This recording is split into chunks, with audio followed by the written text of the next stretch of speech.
नमस्कार साथीहरु, आजको यस भिडियोमा चाहिँ हामी ब्राउजर इन्जिनले डकुमेन्टलाई चाहिँ कसरी रेन्डर गर्छ भनेर हेर्ने छौं। सुरु गर्नको लागि चाहिँ मैले फर्स्टमा एउटा फोल्डर क्रिएट गर्छु। राइट क्लिक गरेर न्यूमा जान्छु र फोल्डरमा read_doc भन्छु र यसलाई ओपन गरेर कन्ट्रोल L गर्नुहोस् र त्यसमा कमान्ड cmd टाइप गरी इन्टर गर्दा चाहिँ यो कमान्ड इन्टरफेस खुल्छ। त्यसमा चाहिँ मैले code.pred गरे भने के खुल्छ, कोड लन्च हुन्छ।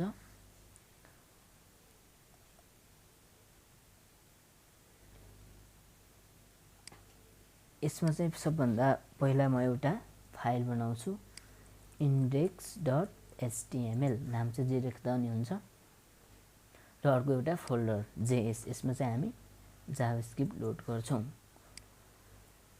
यसमा चाहिँ मैले एउटा बोइलरप्लेट कोड जेनेरेट गर्छु। त्यसको लागि चाहिँ तपाईले शिफ्ट 1 गर्नुभयो र इन्टर थिच्नुभयो भने यस्तो एउटा स्केलेटन आउँछ र यसमा ट्याब थिच्दै जाँदा डकुमेन्ट टाइटलमा हाइलाइट भएपछि यहाँनिर तपाईले जे टाइटल राख्नुहुन्छ त्यो चाहिँ ब्राउजरको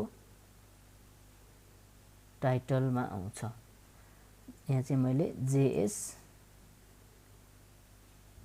read_doc भनेर राख्छु। यहाँनिर चाहिँ मैले अब h1 टेस्टको लागि टेस्ट टाइटल भनेर राख्छु। यसरी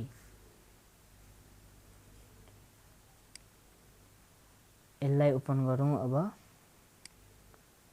डबल क्लिक गरेर यहाँ टाइटल।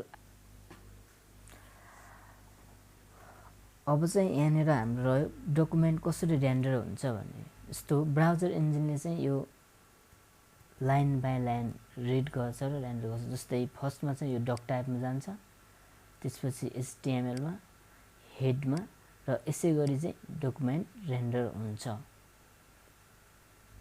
अब त्यसको लागि चाहिँ हामीले एउटा एक्जाम्पलबाट हेरौँ है त। यसमा चाहिँ फर्स्टमा एउटा यहाँनिर स्क्रिप्ट राख्छु मैले। यहाँनिर अलर्ट फंक्सनमा चाहिँ फर्स्ट भनौं र यहाँनिर अर्को स्क्रिप्ट राखौं र यहाँनिर पनि अलर्टमा सेकेन्ड भनेर राखौं।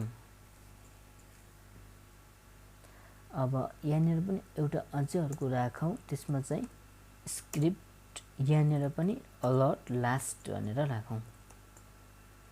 Close tab. अब यसलाई सेभ गरेर यता रिलोड गर्दा इफेक्ट चाहिँ देख्छौं। जस्तो फर्स्टमा चाहिँ लाइन बाइ लाइन गयो र यहाँनिर आएर पज भयो। यहाँनिर हामीले अलर्ट गरेको छ। अब यो ओके थिच्यो भने हाम्रो लाइन बाइ लाइन रिड गर्दै सेकेन्ड आउँछ र त्यसपछि थर्ड अथवा लास्ट वान चाहिँ एक्जिक्युट हुन्छ। यस भिडियोमा चाहिँ हामीले ब्राउजर इन्जिनले चाहिँ डकुमेन्टलाई कसरी रेन्डर गर्छ भनेर हेर्यौं।